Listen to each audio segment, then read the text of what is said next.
Napabalikwas ng bangon si Nati nang bumukas ang pintuan at iluwanoon ang bulto ng kanyang kapatid na nakapantulog na.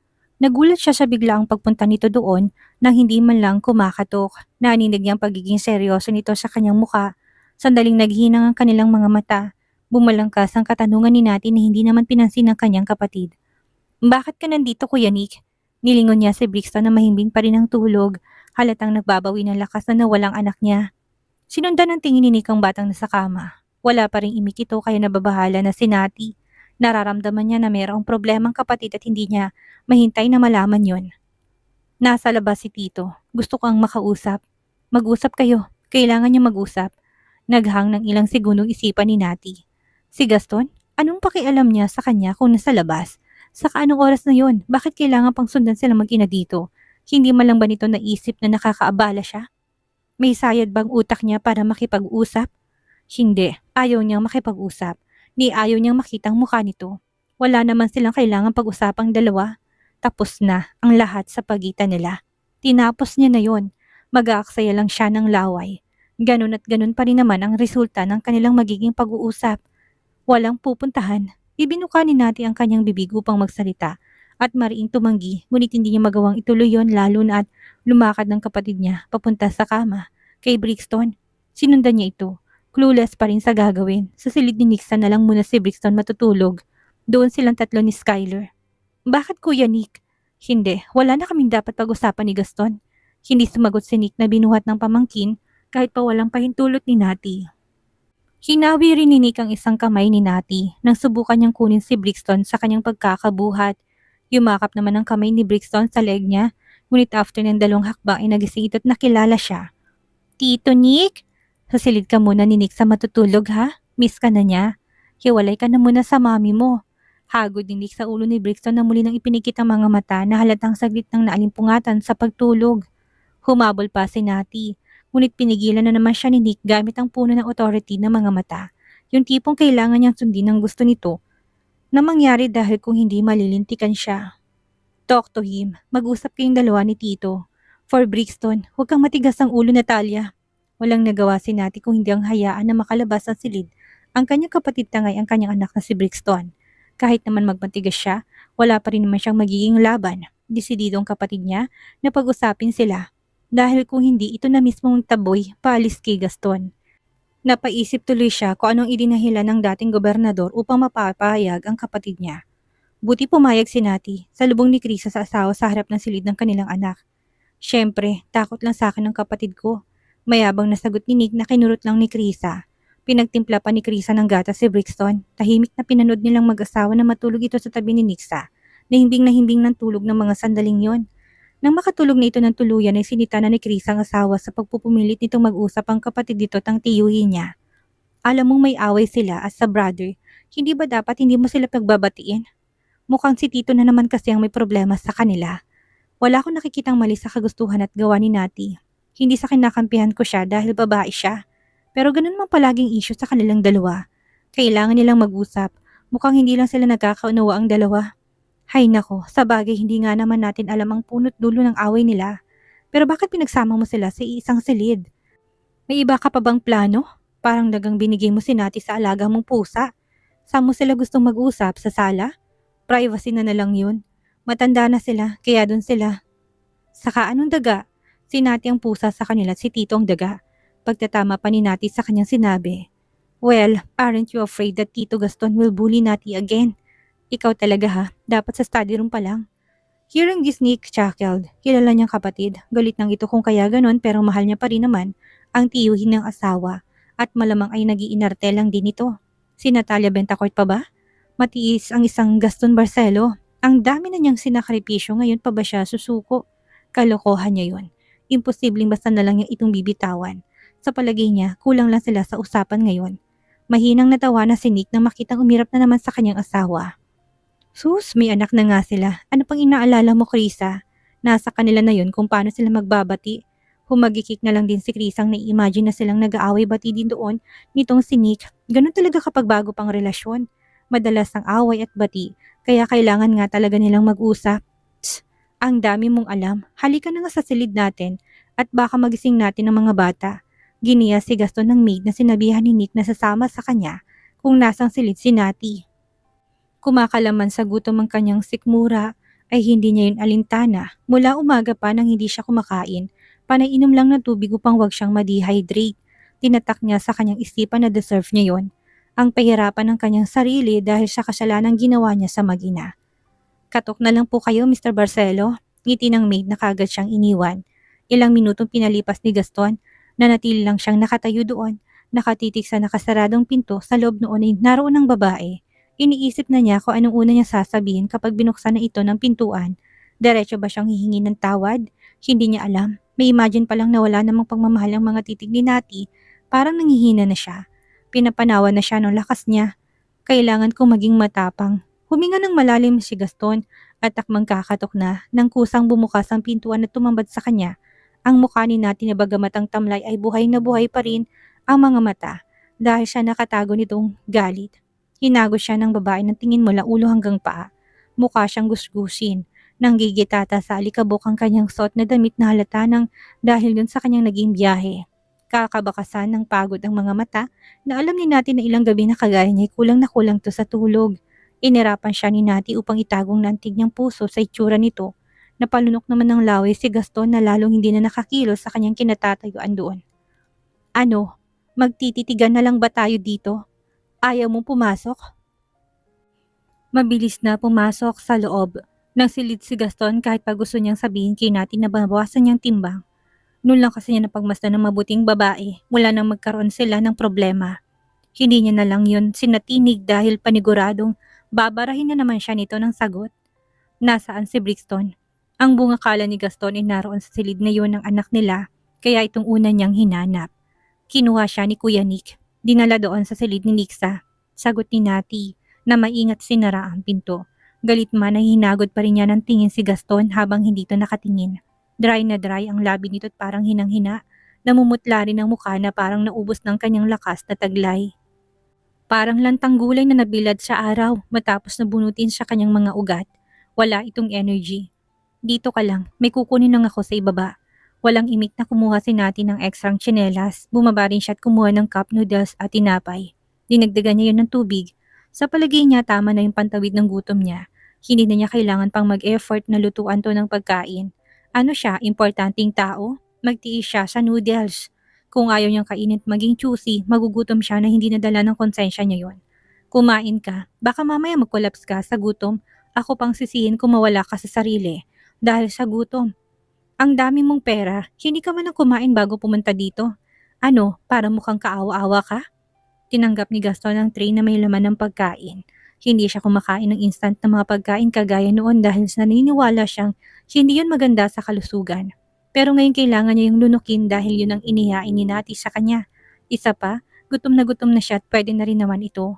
Hindi na niya lang sasabihin dito na hindi siya kumakain noon, lalo lang madadagdagan ang galit nito. Hindi mo naman kailangang. Gaya ng sinabi ko, baka akong sisihin kung may mangyaring masama sa'yo sa gutom. Nag-iingat lang ako. Ayoko masisika sa kasalanan na hindi ko naman ginusto, kaya kainin mo. Huwag mo kong artihan dyan. Salamat, Nati. Hindi umimik si Nati na naupo na sa gilid ng kama.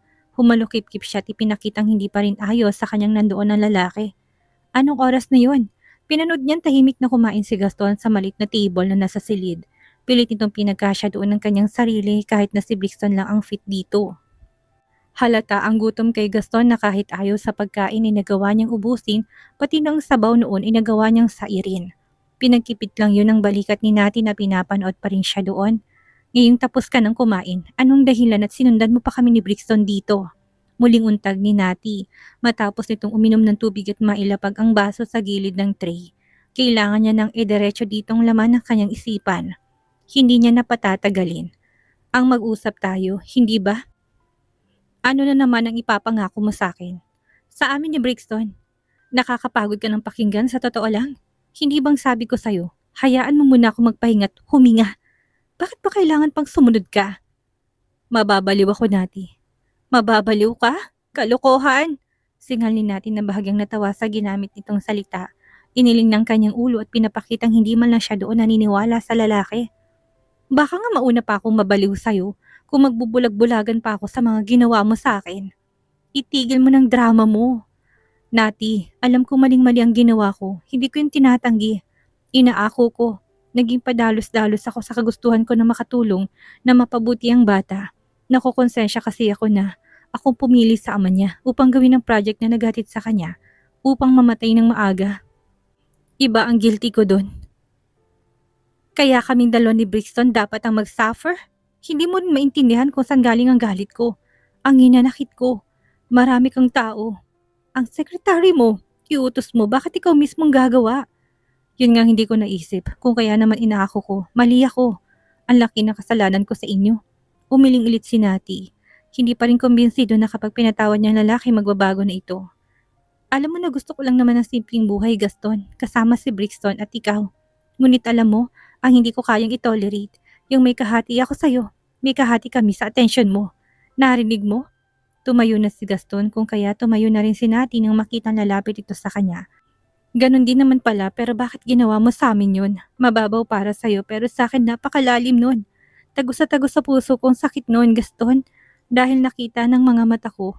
Kaartehan ko lang ba? Hindi ba ako pwedeng maging maramot pagdating sa'yo? Doon ako napagod. Hindi ko nakikita ang appreciation mo sa mga ginagawa ko. Ako lang ang nag-e-effort, hindi marahil ako lang ang nagmamahal. Umiling si Gaston bilang pagtutol sa kanyang tinuran. Natalia, alam mong mahal kita. Hindi pagmamahal ang ginagawa mo, Gaston. Sinasaktan mo ko. Kami, ang tunay nagmamahal, hindi mo magagawang saktan ang paulit-ulit ang taong mahal mo. Oo, may pagkakataon pero hindi ganito. Hindi palagi. Hindi mo gagawin ng bagay na makakasakit sa taong mahal mo. Yun ang matatawag na pagmamahal. Dahil sinasaalang-alang mong damdamin ng taong sabi mo'y mahal mo. Parang umurong ng dila ni Gaston sa binitawang salita ni Nati. Nanatili lang siyang nakatingin dito. It's getting late. Ihatid na kita sa guest room. Kahit na anong pakiusap mo sa akin, hindi na magbabagong desisyon ko. Gusto kong huminga. Gusto ko muna ngayong pangbigyan na sarili ko at hindi pagdamutan sa mga bagay na matagal ko nang gustong gawin. Hayaan mo na muna ako, maliwanag. Lumakad na si Nati patungo ng pintuan sa pag-aakalang susunod sa kanya si Gaston.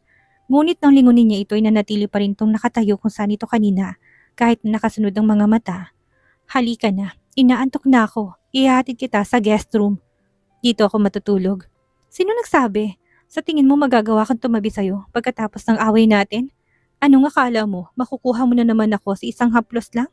In your dreams, Gaston Barcelo. Hindi na ako muling magpapaloko pa. Lumakad ka na dito at sumunod sa gusto ko. Wala akong gagawin sa'yo. Isa pang laki ng kama. Kapag sinabi kong sa guest room ka, doon ka matutulog. May dinasigaw ni Nati na hindi na nagawa pang makontrol ang galit na patuloy na umaahon sa kanyang dibdib. Ipinakita niya ng sama ng kanyang mga tingin na mga matang nalilisik na. Gusto mo pa bang dagdagan ang galit ko sa'yo? Sa labis na gulantang sa ginawang pagsigaw ni Nati ay malalaki ang hakbang na lumapit si Gaston sa babae na binuksan ng pintuan ng silid. Tahimik silang magkasunod na lumabas ng pintuan. Dinala niya ni Nati sa guest room. Nang pagkapasok ay basta na lang din doong iniwan. May nakaredy na doong bagong comforter at mga unan. Malalim na bumuntong hininga muli si Gaston nang maiiwang mag-isa sa loob na naturang guest room. May kabog pa rin ang puso niya ng kaba na pagtataas ni Nati ng boses. Unawain mo na lang siya, Gaston. Galit siya dahil sariwa pang lahat ng mga nangyari. Ginawa mo yon kung kaya naman panindigan mo. Tiyagaan mo na lang, tandaan mo na ikaw ang mali at nagkulang dito. Pagbalik ni Nati sa loob ng silid ay umiiyak siya. Umiyak siya hindi dahil sa kanyang galit, kundi dahil sa inis sa kanyang sarili. Dahil kahit na anong galit ang bumabalot sa katawan niya, alam niya sa kanyang sarili na mahal niya pa rin ang ama ng kanyang anak, ni hindi nga yata yun nabawasan. Bahagyang natakpan lang. Pagmamahal na kailangan niyang labanan dahil paniguradong uulitin na naman ito na saktan siya kapag mabilis niyang ibinigay ang kapatawaran. Gusto niyang subukin ang pagiging totoo nito sa mga sinabi niya. Ang daming lalaki, bakit sa kanya ka papaulit-ulit na nagpapakatanga? Sinasaktan ka lang naman. Bakit hindi mo siya magawang talikuran? Gumising ka nga, Natalia. Umiwas ka na habang maaga pa. Alis na. Hagod niya sa kanyang dibdib na parang sasabog sa sobrang sama ng kanyang loob na nararamdaman. 8:00 ng umaga nang magising si Gaston na hindi na nagawa pang makapagpalit ng damit. Naligo siya at dumaan sa silid ni Nati. Wala na doon ang babae. Pinili niya na lang na bumaba ng hagdan dahil malamang ay nasa ibaba na sila. Naabutan niya sa kusina si Nick. Nakabihis nito na halatang may lakad. Sa gilid niya ay nandoon si Chris ang sinusubuan ng pagkain si Skyler. Wala ang anino ni Nati sa kusina. "Daddy?" Gulat na tawag sa kanya ni Brixton na nabitawan ng kutsara ng pagkaing hawak niya. Hindi nito inalis ang kanyang mga mata sa kanya na para bang hindi niya inaasahan na makikita siya dito ngayon. "Oh my! Lolo Gov!" Nagkukumahog ng baba ni Nixa sa upuan at takbo na pasalubong dito. "Nandito ka rin?" Hindi naman magawang makipagsabayan ni Brixton sa kanyang pinsan na agad nang binuhat ng kanyang ama at muling inupo sa bangko nito. Nanatili siya sa kanyang upuan na nakatingin pa rin ang mga mata sa ama. Nakangiti na kay Gaston ang mag-asawa nang magangat siya ng tingin na alam niyang pilit lang. "Almusal na tito, sabay ka na sa amin." Alok ni Krisa na kaagad inutusan ng maid para sa ekstrang plato. "Thanks." Tipig niyang sambit na hinaplos ng ulo ni Brixton na nakatingin pa rin sa kanya. "Good morning." Hindi na rin nagtanong si Gaston kung nasaan si Nati. Pinili na lang niya na pigilan ang sarili at baka mawala ng gana ang lahat nang nasa hapag kung yun ang pag-uusapan nila.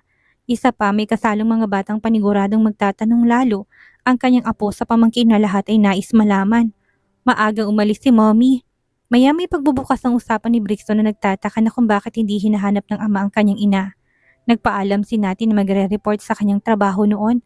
Naudlot sa gagawing pagkuha ng kanin si Gaston sa sinabi ng anak. Napansin na siya ng bata. "Magre-report sa trabaho. Babalik din yon, Brixton." Si Krisa na nahilaw na kaagad ang mga ngiti. Hindi naman magsalita si Gaston na patuloy lang sa pagkuha ng kanyang pagkain. Maigi na yung wag na lang pansinin yon para hindi na nila maging paksa. Pinagkibit niya na lang yun ng kanyang balikat. "Lolo Gov, magkaaway po ba kayo ni Tita Nati?" "Nixa." Saway ka agad ni Nick na sinamaan ang tingin ng anak na hindi talaga magawang manahimik. "I'm just asking lang naman, Daddy." Nagmamadali kasing umalis si Tita Nati. Hindi rin siya kumain. "Malilate na kasi siya sa pupuntahan niya, anak." Si Krisa napilit pinalambing ang boses kahit na naiinis na sa katabilan ng anak. Saka hindi ba sabi niya, babalik din siya kaagad. Maya-maya lang nandito na yon. Nagkatinginan na mag-asawa at kapag dakay napatingin na rin sila kay Gaston na uminom na ng tubig, halatang biglang nawala na ito ng gana sa bugad ng kanyang apo sa pamangkin. Ganun pa man natapos na sa pagkain, hindi pa rin siya umalis sa hapag upang samahan at hintayin silang matapos dito. "Masakit pa ba ang sugat mo, Brixton?" Baling niya sa anak upang yun na ang kanilang maging paksa. Iniling ni Brixton ang kanyang ulo. "Kaunti, sabi ni Mommy mawawala din naman daw ito kaagad." Tumangulang si Gaston, naubusan na ng sasabihin. Mabuti na lang at nagsalita na si Nick. "Kumusta naman ang tulog mo kagabi, tito?" Nang lingunin niyang lalaki, umiinom na ito ng kanyang paboritong kape. "Ayos lang naman. Hindi na ako nakapagpalit ng damit sa sobrang pagod." Ganyan ang nangyayari kapag paulit-ulit na nakakagawa ng mali. Mapapagod ka talaga. "Bata ako sa'yo, tito, pero base sa experience ko kung ayaw mo mapagod, ayusin mo pagdedesisyon mo sa buhay. Yun lang naman ang pinag-ugatan ng lahat. Maling desisyon. Hindi pinag-iisipang desisyon." Hilaw na ngumiti si Gaston. Alam niyang alam na marahil ni Nick ang tunay na nangyari sa kanila. Ito pa ba? Lahat yata ng bagay ay alam ng lalaki kahit pailihim yun sa kanya. Walang paglagyan ng balita dito. Magtataka pa ba siya kung gano'n ang ugali ng anak nitong si Nixa? Malamang sa kanya din ito nagmana. "Oo nga, ngayon lang din ako sobrang napagod at alam ko namang kasalanan kong nangyari. Inaako kong lahat ng iyon kaya nga nandito na ako. Gusto kong itamang lahat ng mga pagkakamali kong nagawa." "Ayos lang yan, tito, dahil tao tayo, walang perpekto. Ang mahalaga sa bawat pagkakamali nating nagagawa ay may lesson tayong natututunan upang hindi na maulit pa." Yung lesson ng mahalaga na tumatatak. Lumingon pa si Krisa sa asawa na napansin niyang nakatingin na rin noon sa kanya. "Siya nga pala, tito, kailangan mo raw ng abogado? Sinik na lang itong kunin mo, lalayo pa kayo." Muli pang napaawang ang bibig ni Gaston. Nilingon ng mga bata na tapos ng kumain at kinuhang mga maid upang dalhin sa playground at pagklakarin sa ilalim ng hindi pa mainit na sikat ng araw. "Actually, hindi ka dapat mahiya sa akin, tito." Muli pang pangunguna ni Nick sa kanya. "Naintindihan ko parehong sitwasyon yun ng kapatid ko. Kaya dapat nating madaliin yan. Gagaan ang pakiramdam ng kapatid ko. Oras na matapos ng kaso at maipapakita mo sa kanyang wala ka na talagang pakialam sa mag-inang iyon ng ibang lalaki. Tutulong din ako hanggat kaya ko. At alam kong makakabuti rin naman yun sa inyo."